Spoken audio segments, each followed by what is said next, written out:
A los 58 años, Enrique Bunbury finalmente revela la cruda verdad sobre su esposa. Durante décadas, su vida privada fue un misterio cuidadosamente guardado. Pero hoy, una simple declaración, una mirada y un recuerdo largamente enterrado, lo han cambiado todo. ¿Qué oscura verdad se esconde tras su matrimonio? ¿Por qué decidió hablar ahora, cuando parecía haberlo superado? En este video descubrirás pistas pasadas por alto, confesiones tardías y una historia que sacudió la imagen pública del artista. Todo es solo la superficie.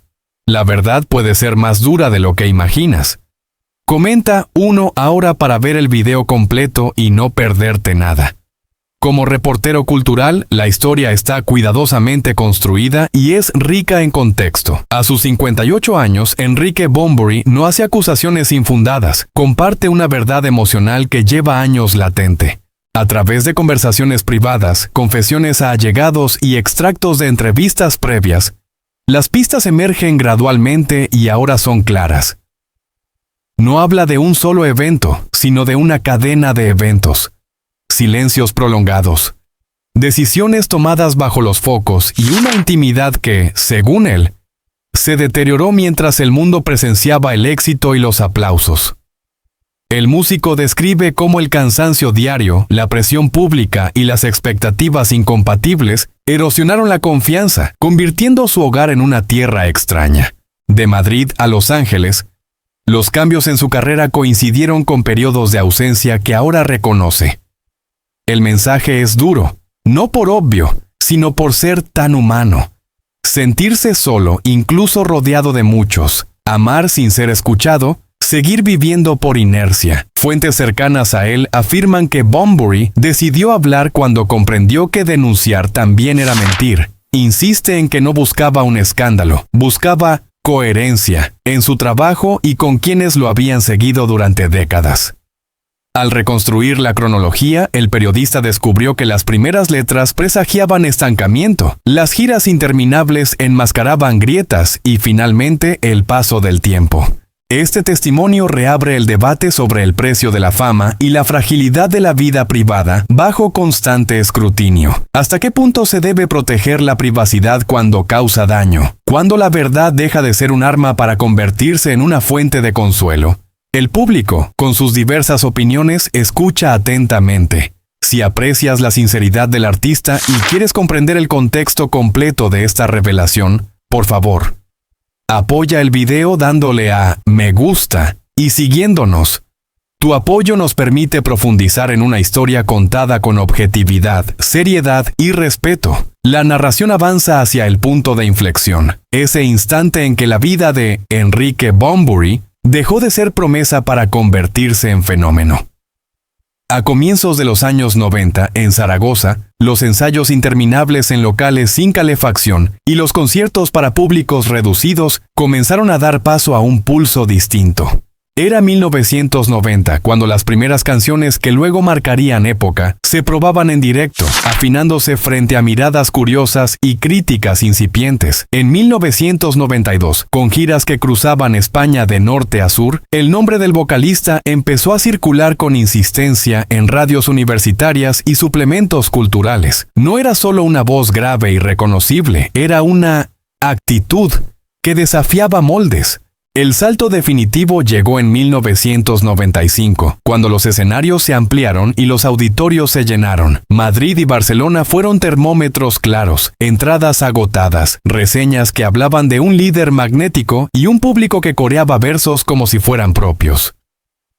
Aquella fama, que se asentó con premios, portadas y una agenda imposible, trajo consigo señales que hoy se leen de otro modo. Amigos recuerdan horarios desbordados, decisiones tomadas a contrarreloj y una vida privada comprimida entre vuelos y camerinos. En 1997, durante una gira latinoamericana que pasó por Ciudad de México y Buenos Aires, el éxito alcanzó una dimensión continental. Al mismo tiempo, aparecieron los primeros silencios prolongados tras el show, la necesidad de aislarse, la escritura nocturna como refugio.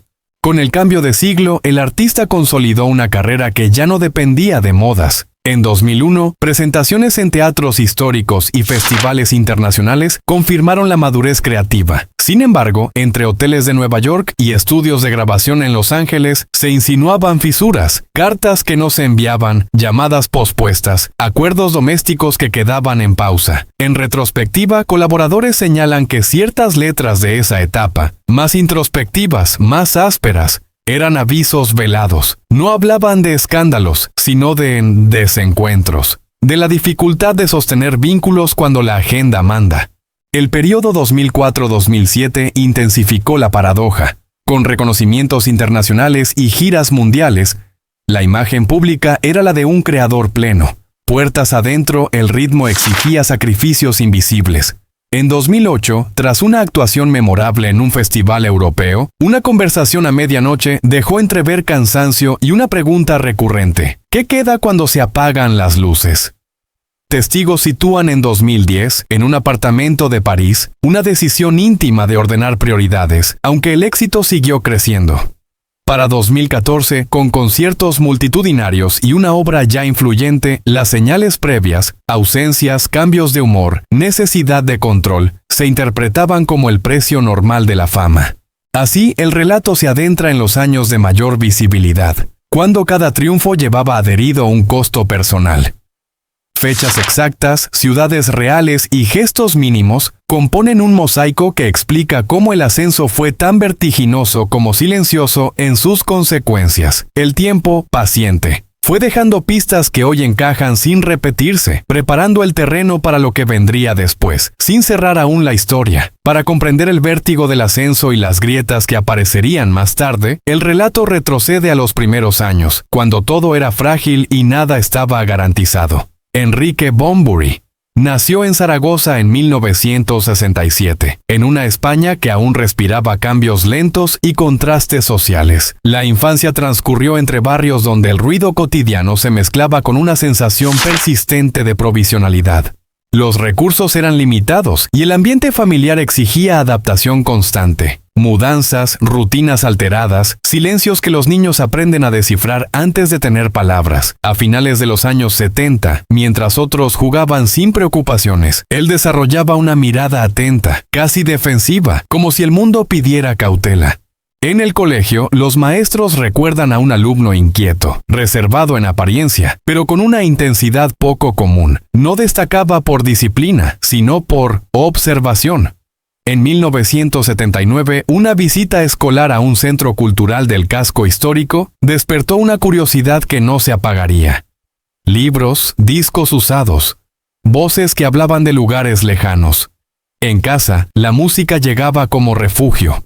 No era un lujo, era una necesidad. A comienzos de los 80, con la adolescencia en marcha, la dificultad económica se hizo más evidente. Trabajos ocasionales, horarios desordenados y la sensación de no encajar empujaron a buscar identidad en letras subrayadas y melodías repetidas hasta el cansancio. El instituto fue un campo de pruebas. En 1983, Zaragoza ofrecía pocas salidas creativas para un joven inconforme. Las tardes se alargaban en habitaciones pequeñas, escribiendo a mano, tachando, empezando de nuevo. Hoy se sabe que en esos cuadernos ya aparecían temas recurrentes: la soledad compartida, el deseo de huida, la desconfianza ante promesas fáciles. Compañeros de entonces hablan de un carácter que alternaba timidez y desafío, de una voz que cambiaba de tono según el entorno. Las primeras bandas, formadas con amigos del barrio, no duraban. Faltaban instrumentos, espacios y dinero, pero sobraba determinación. En 1985, tras un concierto improvisado en un local modesto del centro, ocurrió algo revelador. El aplauso fue breve, pero suficiente para confirmar un rumbo. Aún así, la precariedad no desapareció. Hubo noches sin calefacción, discusiones familiares por elecciones consideradas arriesgadas y una presión silenciosa por sentar cabeza. Esa tensión dejó huellas. Años después, ciertas actitudes, el control del entorno, la necesidad de independencia absoluta, se interpretarían como respuestas aprendidas en esa etapa. La infancia difícil no fue un relato de miseria extrema, sino de inestabilidad, de aprender temprano que nada es fijo. A finales de los 80, cuando la juventud pedía definiciones, el pasado ya había moldeado un temperamento resistente. Las señales estaban ahí. Una escritura que funcionaba como desahogo, una relación ambigua con la autoridad, una búsqueda constante de sentido. El camino hacia la fama no borró esos orígenes. Los llevó consigo, ocultos bajo capas de éxito. En este tramo de la historia, las fechas y los lugares no son anécdotas, sino claves para entender cómo el niño que observaba en silencio se convirtió en el adulto que, décadas después, se atrevería a poner palabras a verdades largamente contenidas, sin cerrar aún el círculo de su relato.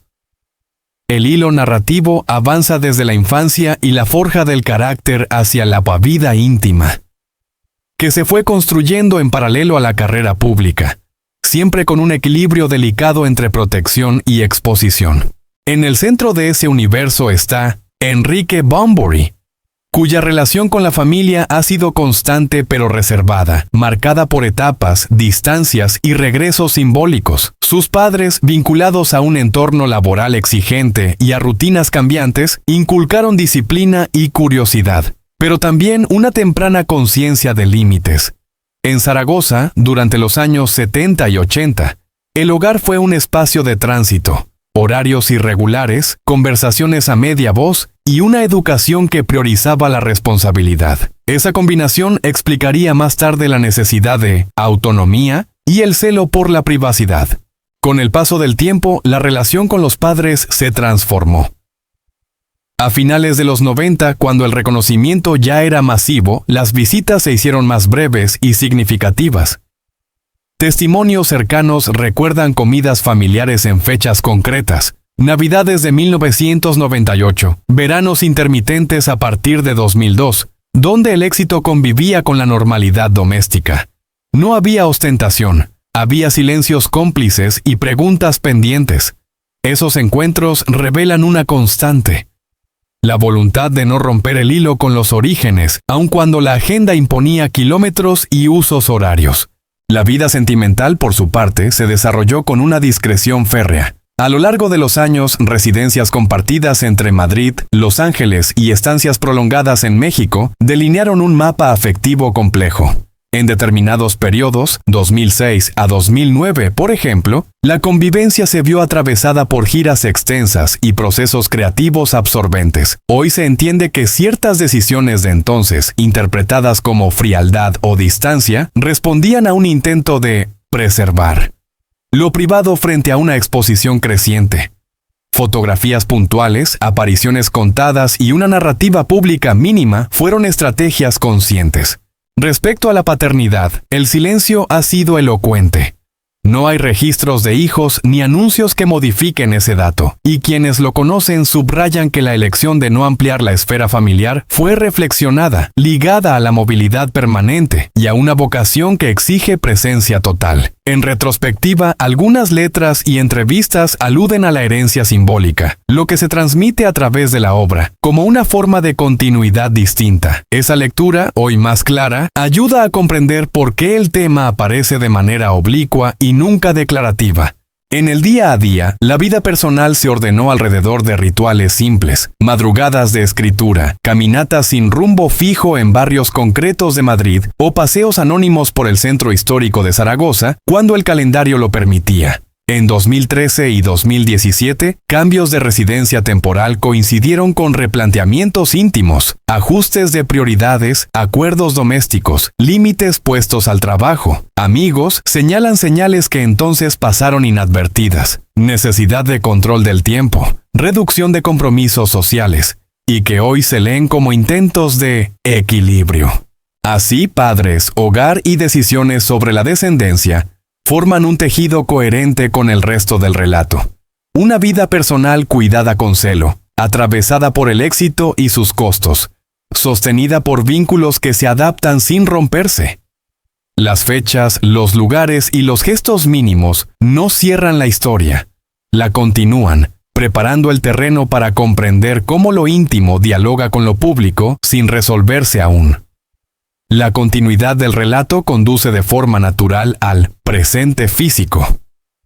Un territorio que durante años fue mencionado solo de pasada y que hoy adquiere un peso distinto. En los últimos tiempos, Enrique Bunbury ha hablado de su salud con un tono más preciso, no alarmista, pero sí consciente. No es una irrupción súbita, es la suma de señales que, vistas en retrospectiva, estaban ahí.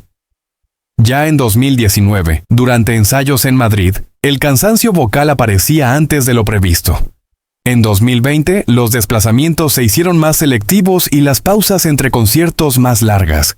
En 2021, tras una actuación en Zaragoza, la recuperación exigió más tiempo del habitual, algo que su entorno interpretó entonces como desgaste acumulado. El punto de inflexión se sitúa en 2022, con paradas médicas en Los Ángeles y revisiones periódicas en España. Sin dramatizar, el artista comenzó a reorganizar rutinas, horarios de sueño más estrictos, calentamientos prolongados, reducción de compromisos promocionales. En entrevistas breves concedidas ese año, habló de escuchar al cuerpo, una frase que hoy se entiende como declaración de principios. Los síntomas: fatiga persistente, episodios de disfonía, dificultad para sostener largos tramos de esfuerzo. Habían sido intermitentes desde años atrás, pero la agenda los había diluido. En 2023, el calendario confirmó el cambio. Conciertos espaciados, residencias más largas en un mismo lugar y un equipo médico estable marcaron la pauta. Fuentes cercanas sitúan en Barcelona varias consultas de seguimiento y en Madrid sesiones de evaluación funcional para ajustar cargas de trabajo. No hubo anuncios espectaculares. Hubo decisiones. La salud dejó de ser un asunto privado y pasó a integrarse con discreción en la planificación creativa. Letras más contenidas, tempos ajustados y una puesta en escena pensada para preservar la voz reflejan esa adaptación. El presente se define por el control y la prevención. Caminatas diarias, respiración consciente, entrenamiento moderado y una alimentación cuidada forman parte de la rutina. En 2024, estancias alternadas entre Zaragoza y Ciudad de México facilitaron una estabilidad que antes parecía incompatible con la carrera. Observadores atentos recuerdan gestos mínimos en escenarios recientes. Una pausa extra, un gesto para el público mientras se rehidrata, que hoy se leen como prácticas de autocuidado, no como debilidad.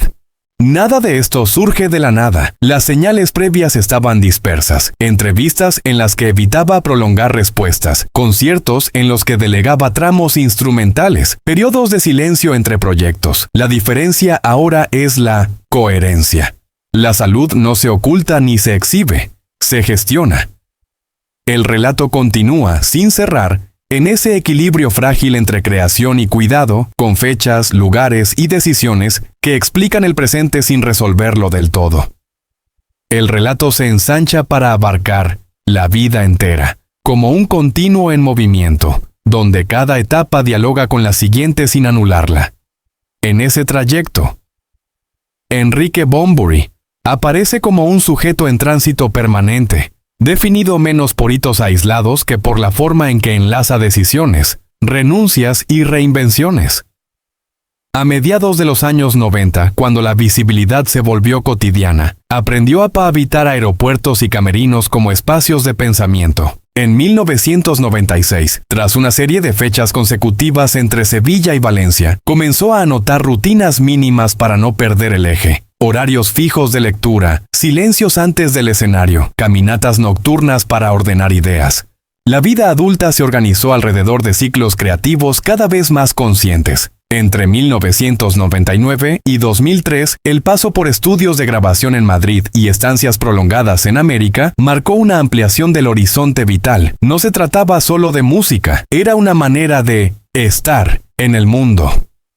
En Ciudad de México, hacia 2004, el contacto con otras tradiciones y ritmos introdujo una noción de tiempo distinta, menos lineal, que influyó en hábitos y relaciones. Amigos de esa época recuerdan sobremesas largas, conversaciones sobre literatura y la costumbre de regresar a pie tras los ensayos, como si el desplazamiento fuera parte del proceso. La década siguiente consolidó una ética personal basada en la elección. En 2008, luego de una gira exigente por Europa, decidió limitar compromisos paralelos y priorizar la coherencia entre vida y obra. Esa decisión tuvo efectos visibles y otros que solo hoy se comprenden. reducción del círculo social, mayor control del entorno y una insistencia en preservar espacios de anonimato. En 2011, residencias temporales en París y Buenos Aires sirvieron para redefinir rutinas domésticas y creativas. Allí aparecieron señales tempranas de una necesidad de un ritmo propio, que el calendario global no siempre permitía. Con el paso del tiempo, la vida se volvió más selectiva. Entre 2014 y 2017, la alternancia entre grandes escenarios y periodos de retiro evidenció una estrategia de sostenibilidad personal. No fue un repliegue, sino una administración del desgaste. En entrevistas de esos años, ciertas frases, hacer menos para decir más, cuidar el silencio, hoy se leen como claves autobiográficas. En 2018, un regreso puntual a Zaragoza coincidió con la revisión de archivos personales y cuadernos antiguos, gesto que conectó pasado y presente sin nostalgia, como un ejercicio de continuidad. Los años recientes acentuaron esa integración. A partir de 2020, la vida cotidiana incorporó prácticas de cuidado y una agenda deliberadamente porosa. Estancias más largas en un mismo lugar permitieron vínculos más estables y una relación distinta con el tiempo libre. En 2022 y 2023, los desplazamientos se planificaron por bloques, favoreciendo la recuperación y la concentración. Observadores atentos notaron cambios sutiles. Elección de repertorios que dialogan con la experiencia, escenarios que permiten proximidad, una presencia que privilegia el sentido sobre el exceso. Mirada en conjunto, su vida no se presenta como una línea ascendente ni como una sucesión de rupturas, sino como una serie de ajustes finos. Fechas concretas, ciudades reales y gestos mínimos revelan una biografía tejida con conciencia progresiva. Aprender a escuchar, a decidir, a detenerse. El relato sigue abierto, avanzando sin clausura, porque la vida, como la obra, continúa reescribiéndose en cada elección cotidiana. La continuidad del relato permite observar la vida como una trama extensa, donde los años no se repiten, sino que se superponen y se explican entre sí. En esa secuencia, Enrique Bunbury aparece avanzando por capas, atravesando etapas que solo con el paso del tiempo revelan su verdadero significado. Tras los grandes ciclos creativos de la madurez, su día a día comenzó a definirse por decisiones menos visibles, pero más determinantes. En 2015, por ejemplo, durante una estancia prolongada en Madrid, redujo deliberadamente las reuniones sociales nocturnas y sustituyó ese tiempo por lecturas matinales y paseos tempranos, una señal temprana de replanteamiento vital que entonces pasó desapercibida. Entre 2016 y 2018, los desplazamientos constantes entre España y América Latina consolidaron una vida marcada por el desarraigo funcional. Estar en muchos lugares sin pertenecer del todo a ninguno. En Buenos Aires, durante varias semanas de trabajo creativo, adoptó una rutina casi monástica, con horarios estrictos y contacto social mínimo. Hoy se entiende que esa forma de vivir respondía a una necesidad profunda de orden frente a un mundo exterior cada vez más acelerado. No era aislamiento, sino método. A partir de 2019, la vida cotidiana se volvió más reflexiva, las agendas se planificaban con meses de antelación y los tiempos muertos adquirieron valor propio. En Zaragoza, visitas breves pero recurrentes coincidieron con revisiones personales. Viejos amigos, calles conocidas, silencios compartidos. En esas idas y vueltas comenzaron a emerger recuerdos que influyeron en decisiones posteriores. Gestos como conservar objetos antiguos, cuadernos o fotografías no respondían a nostalgia, sino a una necesidad de reconstruir continuidad.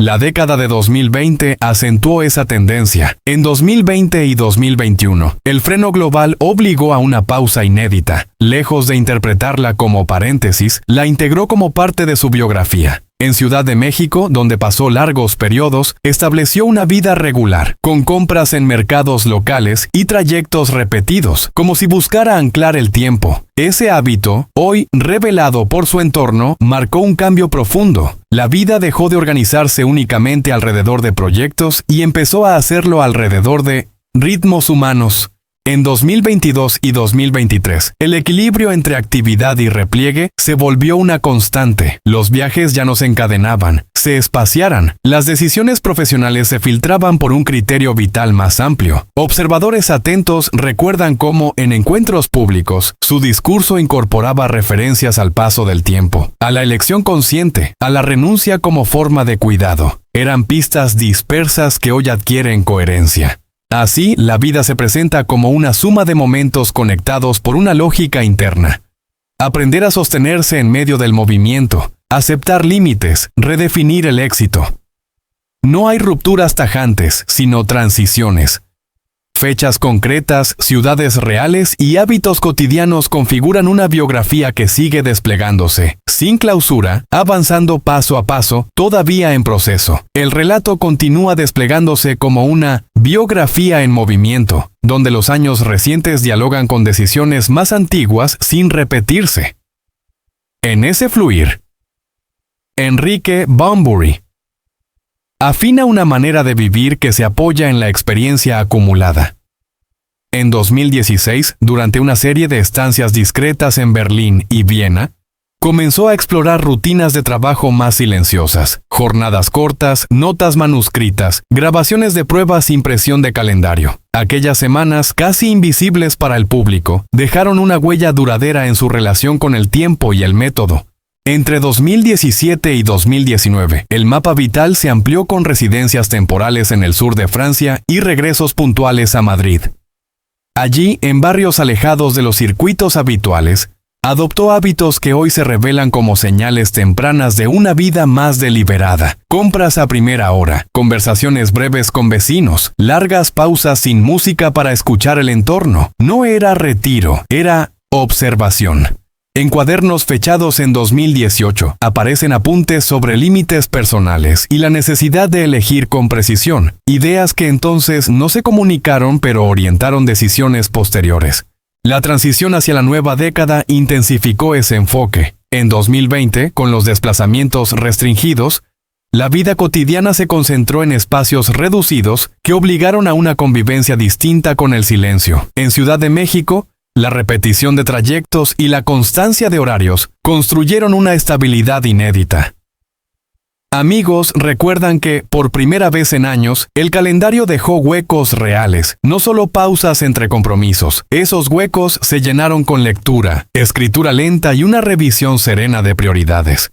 A partir de 2021, la reanudación gradual de actividades vino acompañada de filtros más estrictos. En Barcelona y Valencia, encuentros profesionales se limitaron a lo esencial. En Zaragoza, las visitas recuperaron un carácter íntimo, casi ritual. Aparecieron señales que hoy encajan: la preferencia por escenarios que permiten cercanía, la elección de repertorios que dialogan con la experiencia y no con la inercia. En 2022, durante una serie de fechas cuidadosamente espaciadas, el ritmo del viaje se subordinó al del descanso, un cambio que pasó desapercibido para muchos.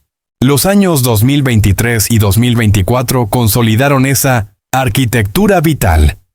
Estancias más largas en un mismo lugar, planificación por bloques y una relación distinta con la exposición pública definieron el día a día. En Madrid, caminatas matinales por rutas repetidas. En México, mercados y trayectos conocidos. En Zaragoza, regresos breves que conectan pasado y presente. Son gestos mínimos que revelan una biografía atenta a los detalles, donde cada elección suma coherencia. Así, la vida se narra como una secuencia de ajustes conscientes, sostenida por fechas reales, ciudades habitadas y señales que solo ahora se comprenden en conjunto. No hay clausura ni balance final. El trayecto sigue abierto, avanzando en capas, todavía en construcción. Mientras el tiempo continúa aportando nuevas lecturas a una historia que se escribe al andar. La narración avanza sin romper el pulso, sumando capas a una vida en constante reformulación. En ese trayecto, Enrique Bunbury fue aprendiendo a leer su propia historia como un mapa con bifurcaciones. A finales de 2017, una estancia discreta en Lisboa marcó un cambio sutil. Días sin agenda pública, tardes dedicadas a caminar por Alfama y noches de escritura breve, casi telegráfica. Aquella pausa no se anunció. pero dejó rastro en decisiones posteriores. En cuadernos fechados, ese invierno aparecen notas sobre la necesidad de desacelerar sin desaparecer. Una consigna que entonces parecía abstracta. El año 2018 se desplegó entre retornos y exploraciones. En Madrid, reuniones selectivas en estudios pequeños reemplazaron grandes dinámicas de equipo. En Marsella, semanas de trabajo silencioso introdujeron una disciplina de horarios estrictos y descansos medidos. Amigos de ese periodo recuerdan una insistencia nueva entre